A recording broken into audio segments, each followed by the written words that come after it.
Namaste, and welcome to our continuing series on homeopathy. Today is August 24th, 2022, and we are here, as always, with our beloved Dr. Pachegaonkar. So the decision today was to speak on eyesight, and there are a lot of things that I would like to cover with you on eyesight, such as surgery for many different problems of the eyes and whether it is recommended or not. So please. See, among the five senses, this vision, the visual perception is most important. Of course, all the senses are important, but in this also is supposed to be like a vital organ. Because it's a small organ, but much complex. In the sense, it has areas, it works like a lens, and each eye catches the image of the object around you, and that image is analyzed by the brain, and both the eyes together, they record the image, and that analysis is synchronized by the brain. So you get sort of a 3D vision, where you know the distance, you know the direction. So relatively, every small minute details you get. You can sense even the color combinations. And not only that, it's such a wonderful apparatus. Like in camera, you have adjustment for lens, depending upon the brightness of the light around you and all. Even eye has this type of arrangement. The iris is a muscular body which governs the lens, and that aperture will be controlled whether it should be dilated and accommodate more rays, or it should be constricted so that it is restricted entry for the light waves. And then we have the screen where the retina receives the image, and on reception, the optic nerve conducts the whole data. So it is like a digital recording. And our brain analyzes it, and in that way then we react to it. We store it and we react to it. So it's a sense where, throughout the day, it's very active. Unless you are asleep, your eyes are very active. And of course, the eyesight independently can't work. In the sense, the visual perception also has to corroborate its analysis with the hearing, touch, and everything. Naturally, that goes without saying. But eye is, such a complex apparatus that even there is a bright light, body will definitely react to it and it will be restricted. Not only that, we have light sensors in our eyes. Like, so for example, if my eyes are exposed to direct sunlight, direct sun rays, then definitely those sensors in the eye will be, receiving the scorching sun rays, will be analyzed, and the pigmentation in my skin will be, monitored on the basis of that.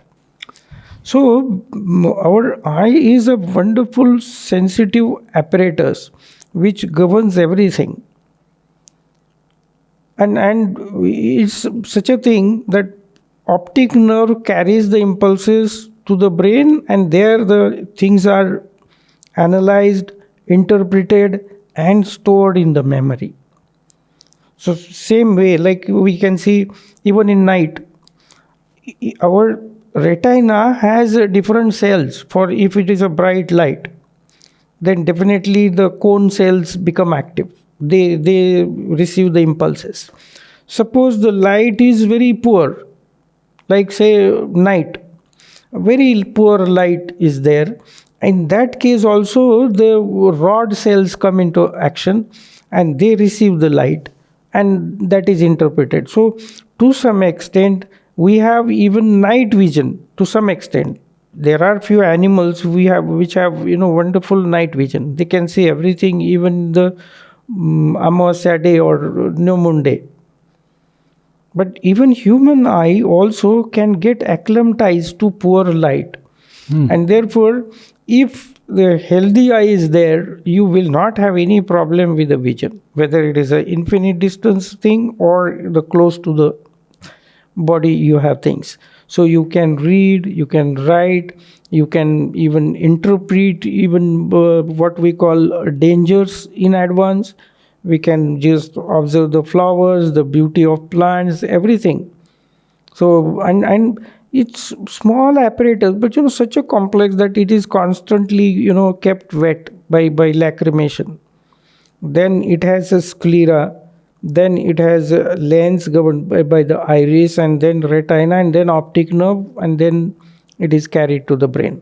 So it's a chain of events, but wonderfully, everything is memorized. Suppose we are passing through the train, you are traveling. So through window, whatever is seen, you see, that is definitely perceived by us and stored as a memory. So it's very active, and therefore during sleep our eyes get closed.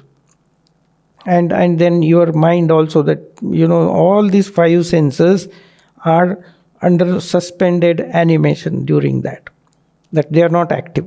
So your eyes just get closed. Then same thing is with the hearing, same thing with the touch. And taste is, of course, no question, and even olfaction. But when you are awake, your eyes are very alert. They synchronize themselves. So even while walking, we have seen. See, when we say when you are walking, the level of the ground, everything is interpreted, and then the gait, is modified. So it's a wonderful organ which works in complete synchronized work with the other organs. Now, there are many problems I know. that come with the eyes, and I'd like you to address The some of commonest will be cataract. those. Cataracts. As age, advances in the lens, the proteins get degenerated, and there occurs a clouding, like layer occurs. Those are deposits in the form of what we call cataract. So it's an aging process. Anyone from above 50 to even 80 years, it may come. We don't know. In every individual, the timing of cataract development will be different. We have seen some people who don't develop mature cataract even up to the age of 80. But at the same time, with trauma and diabetes in the background, they may develop it earlier. I developed around 81, and I had my cataracts removed. So at the age of 80, you will find that 90% people, already are operated for cataract. I see. So 81 is much healthy sign rather. If And you I had 20/20 vision after that. Wonderful, wonderful. So cataract, we don't say it's a disease, but it's a aging process. But this aging process also, in some people, it comes at the age of 50. In some people, it comes at the age of 80.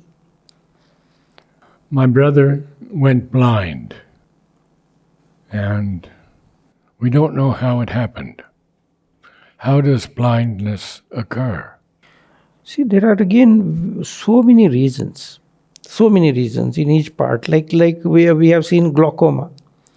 There, the intraocular pressure increases in glaucoma, and if it is not addressed in time, definitely it causes blindness, which is irreversible. Irreversible, and therefore it has to be addressed.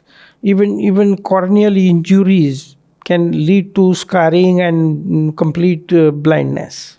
Local injuries, if they are not addressed properly. We have even some cases where the retina gets detached, retinal detachment. There are like macular degeneration, where there is a inflammation and degeneration, and then healing is by developing the scar. So that tissue, the retina, can't function normally in that case. So there are so many disorders, including even optic nerve palsies, like optic nerve gets paralyzed. Is macular degeneration curable?